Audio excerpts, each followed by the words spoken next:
Hello everyone, তোমরা সবাই কেমন আছো? আশা করি তোমরা সবাই ভালো আছো, আমিও ভালো আছি।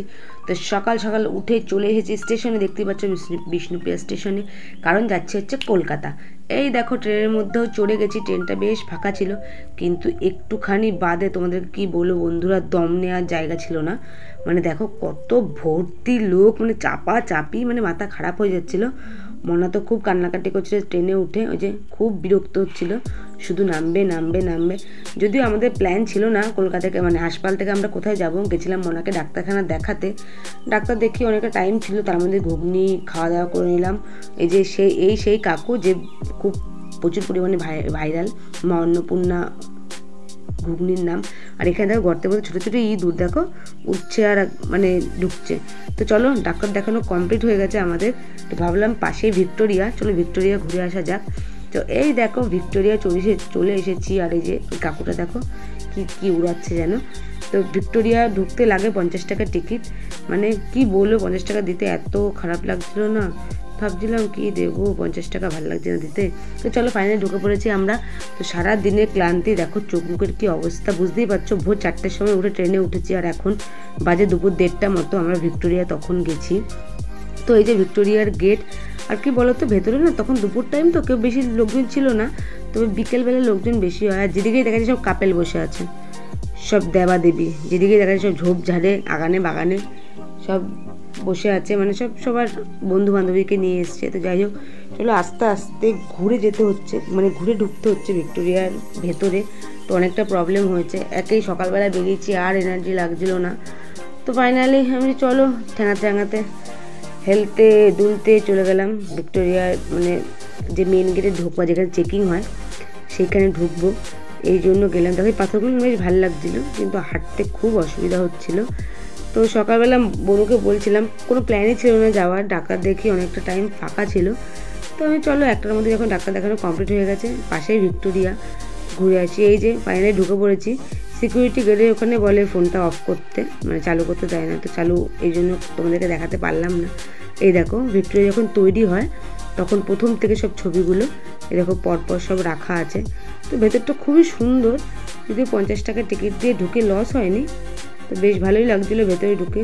আমার ছেলে তো এত খুশি হয়ে গেছিলো, সব পুরোনো দিনের জিনিস দেখতে খুব ভালো লাগে। এই দেখো চারিদিকেই সব পুরোনো স্মৃতি জড়ানো সব। এই যে যখন মানে এই মহলটা তৈরি হয় তখনকার ছবি এটা। তো আস্তে আস্তে ভেতরে ঢুকছি, এই যে দেখো ভেতরে ঢুকছি। তো আস্তে আস্তে দেখি ভেতরে অনেক ভালোই লোক আছে, আমরা ভেবেছিলাম মনে কেউ নেই, কিন্তু এই যে রাজা দেখো, রাজার পোশাকটা দেখো কি সুন্দর লাগছে দেখতে। আমি না কি ইচ্ছা করছিল একটু ছুঁয়ে দেখার, কিন্তু ছুঁয়ে দেখতে দেবে না। তো চলো আস্তে আস্তে ভেতরে ঢুকি। আর দেখো রাজার বন্দুক, এই যে দেখো বন্দুক, মানে এটা দিয়ে রাজা শিকার করতো। তো এই যে ভেতরে ঢুকলাম আস্তে আস্তে। এই দেখো এটা আমি বুঝতে পারলাম না এটা কি। এটা বোধহয় প্রথম ক্যামেরা তৈরি হয়েছিল, ওটা ছবি টবি তুলতো, আমি বুঝতে পারিনি ওটা কি।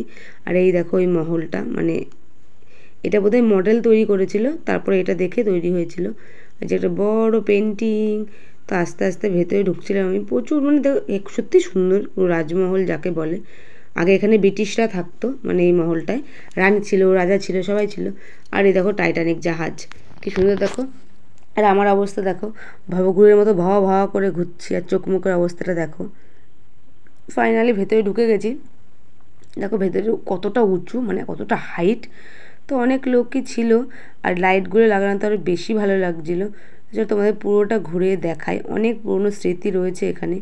তো এখানে রাজার আত্মজীবনী লেখা ছিল, সবারই এখানে আত্মজীবনী লেখা ছিল। তো এই যে দেখো এখানে তরোয়াল, দেখো কত তরোয়াল। আমার কি ইচ্ছে করছিলো যে পুরনো জিনিসগুলো ধরে দেখি, কিন্তু ধরা অ্যালাউ ছিল না, বারণ ছিল যে কিছু ছোঁয়া যাবে না। তো এই দেখো চেয়ার, যেখানে রাজা বসতো। আর এই যে সবাই দেখছে, এত ভিড় না, আমি মানে ছবি তুলবো সেই জায়গাটাও পাচ্ছিলাম না, দিচ্ছিল না। আর এই দেখো তরোয়াল, এটা দিয়ে যুদ্ধ হতো। আর এই দেখো রানী, এই যে দেখো সবাই রানীর পাশে দাঁড়িয়ে দাঁড়িয়ে ছবি টবি তুলছে, কিন্তু আমরা টাইম পাইনি, যেহেতু প্রচুর ক্লান্ত ছিলাম, বেরোতে পারলে বাঁচি এরকম একটা অবস্থা ছিল। তো কোনো রকম ঘুরে ঘুরে দেখে আমি চলো একটু ওপরে যাওয়া যাক, কেন ওপরে বলে সুন্দর কিছু আছে। তো এই দেখো কামান, দেখো এটাতে মানে কামান দিয়ে গুলি ছুটতো। আর এই যে এই দেখো নকশা এই জায়গাটার পুরো, এই যে সব কিছু না কাচের মধ্যে লেখা ছিল ডোন্ট টাচ, মানে টাচ করা যাবে না। তো তো কিছু টাচ করা করতে পারেনি। আর ওই দেখো কামান, এই যে তরোয়াল, কত বছরকার পুরনো, কয়শো বছরকার পুরনো, বুঝতে পারছো? মানে বিশাল ব্যাপার। দেখো তরোয়ালগুলো কি সুন্দর, আবার কভার পরানো আছে যাতে নষ্ট না হয়। এই যে এখানেও তরোয়াল, ছোটো ছোটো চাকু টাইপের। আর এই যে, তো আমি বনুকে বলছিলাম চ একটু ওপরের দিকে যাই, ওপরে বলছে আরও ঘর আছে নাকি। আমি প্রথমে ভেবেছিলাম কি অ্যালাউ নেই বোধহয় ওপরে, তারপরে দেখছি না অ্যালাউ আছে, তো যাওয়া যেতেই পারতো। আগে নিচেরটা কমপ্লিট করি। আর দেখো এখানে সব কত পেন্টিং, প্রচুর পেন্টিং, আর লোকের গিজগিজানি না কিছু দেখা যাচ্ছিলো না। দেখো কত বই, কত বছরকার বই, কয়শো বছরকার, কত বছরকার নয়, কয়শো বছরকার বই। তো এখানে প্রচুর এরকম ছোটো ছোটো সব কিছুই কাচের বাক্সের মধ্যে রাখা ছিল, যে ধরা না যায়। তোমরা চাইলে যেতেই পারো, সত্যি সুন্দর জায়গা, তবে হাতে টাইম নিয়ে যাবে, যাতে মানে তাড়াহুড়ো করতে না হয়। আমরা তো গেছি তাড়াহুড়ো করে, কারণ হাসপাতাল থেকে গেছি, বুঝতেই পারছি। ফাইনালি আমি ভাবলাম চলো ওপরে একটু ঘুরে আসি।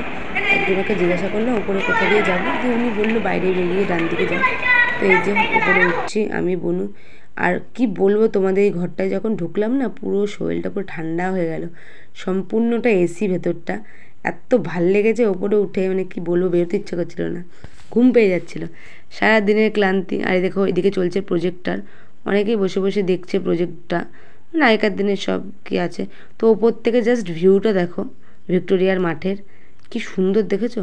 যদিও ভালো করে দেখাতে পারলাম না, কারণ সব লোক দাঁড়িয়েছিল। তো চলো আমরা নিচে নেমে যাই, আর ভালো লাগছে না। এদিকে ট্রেনেরও টাইম হয়ে গেছে, তাদের করে স্টেশনে যেতে হবে। তো আমার অবস্থাটা দেখো জাস্ট, মানে এত ক্লান্ত, আমি মনে হচ্ছে এখানেই ঘুমিয়ে পড়বো এমন অবস্থা। তো মা বলছে তাড়াতাড়ি চলো, নাহলে ট্রেন পাবো না আমরা। তো আমরা বেরিয়ে পড়লাম ট্রেন ধরার উদ্দেশ্যে। তো চলো আজকের মতো ভিডিওটা এখানেই শেষ করছি, দেখা হচ্ছে আবার পরের ভিডিওতে। তখন সুস্থ থেকো, ভালো থেকো সবাই, বাই।